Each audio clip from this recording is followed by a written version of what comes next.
बिस्मिल्लाहिर्रहमानिर्रहीम। अभी अभी ब्रेकिंग न्यूज़ आपको दे रहा हूँ कि फवाद चौधरी साहब कह रहे हैं कि जी भारत परियों की कहानियाँ सुना रहा था, तो वो मत भूल गए थे कि ये 2021 है, 1952 नहीं है, ये 1965 नहीं है, 1985 नहीं है।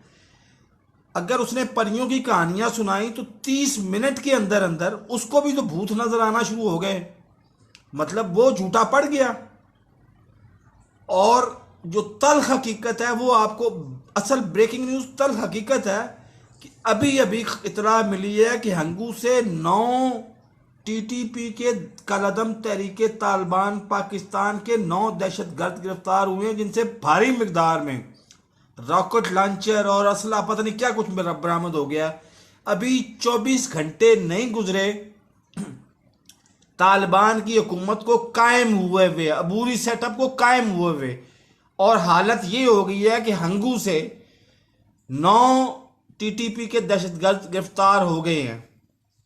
तो हमें लिहाजा बहुत ज्यादा मोहतात रहने की जरूरत है और हमें हकायक को सामने रख के चलना चाहिए।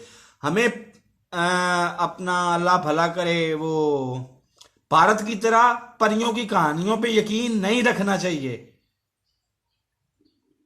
मेरे इस चैनल को सब्सक्राइब करें, साथ लगे बेल आइकन को दबा के ऑल नोटिफिकेशन को ऑन करें, ताकि लम्हा बलम्हा आपको ब्रेकिंग न्यूज मिलती रहे। अल्लाह हाफिज।